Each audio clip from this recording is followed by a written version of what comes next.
أعوذ بالله من الشيطان الرجيم. بسم الله الرحمن الرحيم. فإن طلقها فلا تحل له من بعد حتى تنكح زوجا غيره، فإن طلقها فلا جناح عليهما أن يتراجعا إن ظنا أن يقيما حدود الله،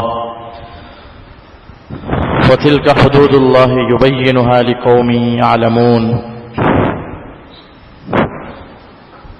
اللہ تعالیٰ نے ارشاد فرمایا، پھر اگر شوہر عورت کو طلاق دے دے تو وہ عورت اس کے لیے حلال نہیں ہے اس کے بعد، یہاں تک کہ وہ اس شوہر کے سوا ایک اور شوہر کے ساتھ نکاح کرے. پھر اگر یہ شوہر طلاق دے دے تو اب ان دونوں پر کوئی گناہ نہیں کہ یہ دونوں رجوع کر لیں، اگر ان کو اس بات کا یقین ہو کہ یہ اللہ کی قائم کردہ حدود قائم رکھ سکیں گے. اور یہ اللہ تعالیٰ کی حدود ہیں، اللہ بیان کرتا ہے ان کو ان لوگوں کے لیے جو جانتے ہیں.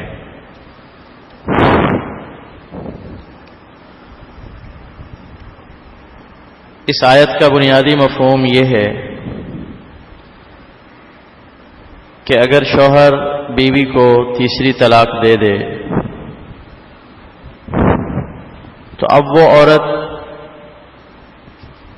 اس شوہر کے لیے جس نے تیسری طلاق دی ہے، تیسری طلاق کے بعد حلال نہیں رہے گی، یہاں تک کہ اس شوہر کے علاوہ کوئی اور شوہر کے ساتھ یہ عورت نکاح کرے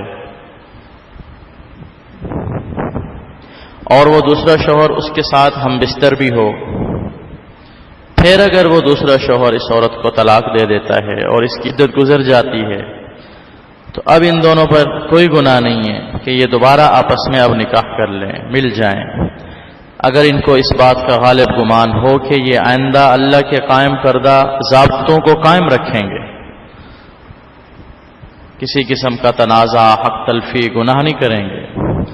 اور اللہ تعالیٰ نے یہ ضابطے بیان کیے ہیں ان لوگوں کے لیے جو سمجھ بوجھ رکھتے ہیں. پیچھے 2 طلاقوں کا تذکرہ آیا تھا، پھر خلا کے حوالے سے ایک مسئلے کو بیان فرمایا. اب اس آیت میں تیسری طلاق کا تذکرہ ہے. اگر شوہر نے بیوی کو تیسری طلاق دے دی جو کہ شرعاً بالکل بھی پسندیدہ نہیں، اب طلاقیں 3 ہو گئیں، چاہے کوئی ایک ایک کر کے طلاق دے 3 طلاقیں، یا ایک ہی لفظ کے ساتھ 3 طلاق بول کر 3 طلاقیں دے، ایک ہی وقت میں دے یا الگ الگ اوقات میں دے، 3 طلاقیں 3 ہی واقع ہوتی ہیں. اب رجوع کرنے کا کوئی اختیار باقی نہیں رہتا، چونکہ اس بندے نے شرعی حدود سے تجاوز کیا تیسری طلاق دے کر. اب یہ دونوں آپس میں نکاح نہیں کر سکتے، چاہنے کے باوجود بھی نہیں کر سکتے. اب ان کے آپس میں ملنے کی ایک شرط ہے کہ یہ عورت عدت پوری کرنے کے بعد کسی دوسرے مرد سے نکاح کرے اور دوسرا شوہر اس کے ساتھ حق کے زوجیت ادا کرے، ہم بستر ہو. پھر اگر وہ دوسرا شوہر طلاق دے دیتا ہے یا اس کا انتقال ہو جاتا ہے تو عدت کے بعد اب یہ پہلے والے شوہر سے نکاح کر سکتی ہے.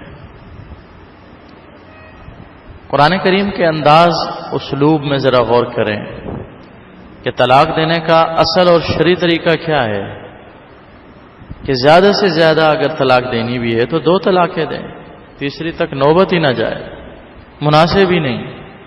آپ دیکھیں اللہ تعالیٰ نے بھی طلاقوں کو الگ الگ بیان فرمایا. الطلاق مرتان، یہ 2 طلاقیں الگ بیان ہوئیں.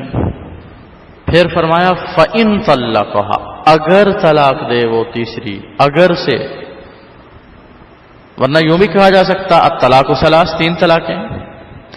اللہ تعالیٰ نے الگ سے تعبیر رکھی، اگر کہہ کر اس بات کی طرف اشارہ ہے کہ دینی نہیں چاہیے ایک مومن کو، مسلمان کو 3 طلاقیں، تیسری طلاق۔ اس لیے فقہا نے 3 طلاقوں کو طلاق بدعت لکھا ہے، شریعت سے ہٹ کر لکھا ہے۔ سنت طلاق، شریعت کے مطابق طلاق دینے کا طریقہ یہی ہے کہ ایک طلاق دے دی جائے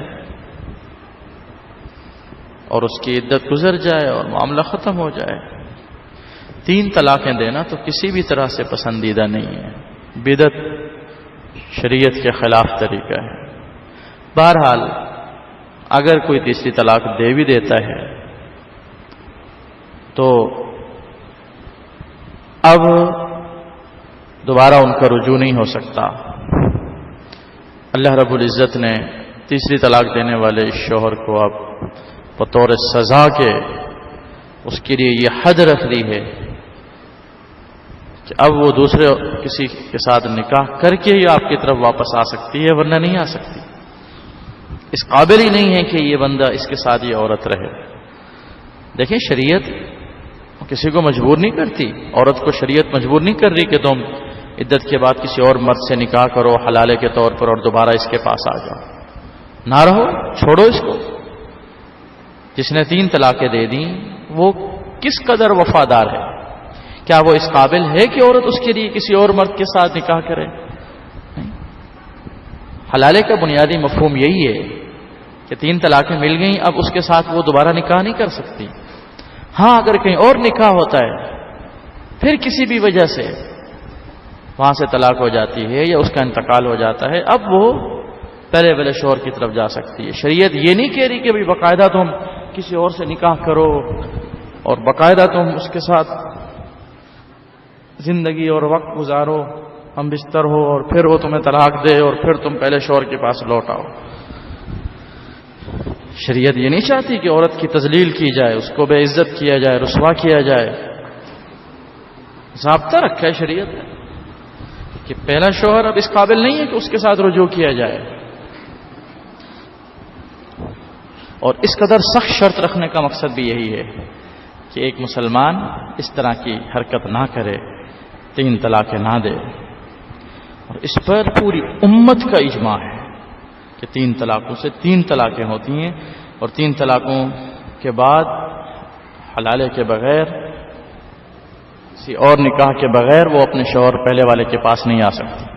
تمام صحابہ، تمام تابعین، تمام تبع تابعین، چاروں امام ابو حنیفہ، امام شافعی، امام مالک، امام احمد بن حنبل متفق ہیں اس بات پر۔ میں نے عرض کیا نا، اجماعی مسئلہ ہے یہ۔ چند ایک لوگ ہیں جو کہتے ہیں جی 3 طلاقوں سے 1 طلاق ہوتی ہے، جی دوبارہ رہ سکتے ہیں۔ ایسے لوگوں کا کوئی اعتبار نہیں ہے۔ جب پوری امت کے علماء متفق ہیں کہ 3 سے 3 ہی ہو رہی ہیں اور حلالے کے بغیر وہ نہیں آ سکتی ہے پہلے شوہر کے پاس، تو کوئی سوال ہی پیدا نہیں ہوتا۔ مسلمان تو ادھر ہی جائے گا جہاں پوری امت کھڑی ہے۔ اب پوری امت تو گمراہی پر جمع نہیں ہو سکتی نا۔